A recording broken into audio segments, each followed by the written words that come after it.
कधीच नाही चुकणार तुमचे फेवरेट टीव्ही शोज झी5 सोबत, तेही एकदम फ्री। आपल्याला मेहतांकडे मीटिंग साठी जायचंय। जाणं गरजेचं आहे? अरे हो, जरा महत्त्वाचा क्लायंट आहे आणि त्यात कसं आहे ना, त्यांनी अश्विनीचं प्रोडक्टच फायनल केलेलं आहे, त्याच्यामुळे डेमो आणि प्रेझेंटेशन दोन्हीही तिलाच द्यावं लागणार आणि प्रोडक्ट तिचं आहे म्हटल्यावरती मी काय करणार।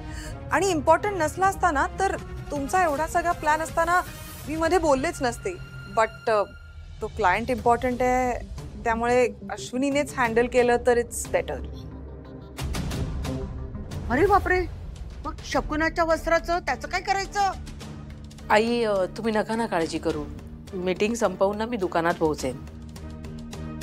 हा ते करू शकतो, मग निघूयात आपण, लवकर जाऊयात मीटिंगला, म्हणजे तुला पण लवकर आटपता येईल। चला, म्हणजे सगळे मिळून मयूसाठी शकुनाचं वस्त्र घेणार हे नक्की। नाही अश्विनी, तू मीटिंगला नक्की पोहोचशील, पण तिथून शकुनाचं वस्त्र घ्यायला डेफिनेटली पोहोचणार नाहीस।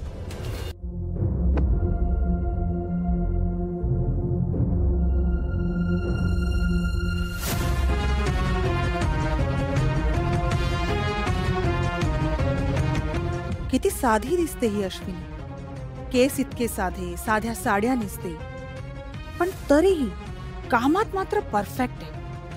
तिला बरोबर माहिती असतं ती काय करते। कुछ तो बात है इसमें। माझा श्रेयस हिच्या इतक्या प्रेमात उगाच नाहीये।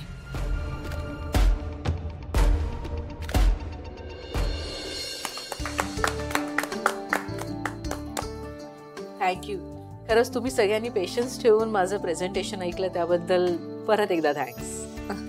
मॅडम, तुम्ही इतकं सगळं छान समजावून सांगितलंय की आमचा वेळ कसा गेला काही कळलंच नाही।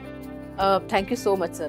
तुम्हाला आमचं प्रोडक्ट कसं वाटलं आणि आमच्या प्रोडक्टबद्दल तुमचं मत काय हे तुम्ही डिस्कस करून सांगितलं तरी चालेल, काही घाई नाही आहे। शुअर मॅडम, आम्ही नक्की कळवतो तुम्हाला। Thank you sir. चला येतो आम्ही। मीरा ऐक ना, प्रेझेंटेशन तर झालंय, मी निघू आता, मला दुकानात खरेदीसाठी जायचंय। दुकान?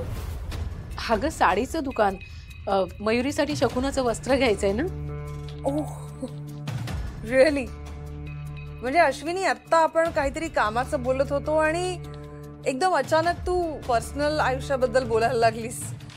खरंच म्हणजे पर्सनल लाईफ प्रोफेशनल लाईफ हे कसं बॅलन्स करतेस तू? नाही म्हणजे हे इतकं सोपं नाहीये। अगं माझं जसं कुटुंब आहे ना तसं सगळ्यांचं कुटुंब असेल ना तर काही अवघड नाही, अगदी सोपं आहे। बघ ना, म्हणजे माझा नवरा मला सपोर्ट करतो करिअरसाठी, प्रत्येक वेळी प्रोत्साहन देतो। मी आता इथे बाहेर काम करू शकते, घराच्या बाहेर वावरू शकते का? कारण माझ्या सासूबाई घरची जबाबदारी सांभाळतायत आणि माझ्या दोन्ही मुली त्या तर नेहमी मला सांगत असतात, आई अगं तुझ्यात केवढे पोटेन्शियल्स आहेत, वाया घालवू नको। आणि आमचे बाबा सुद्धा आता हयात नाही आहेत, पण ते माझ्या नेहमीच पाठीशी उभे राहील।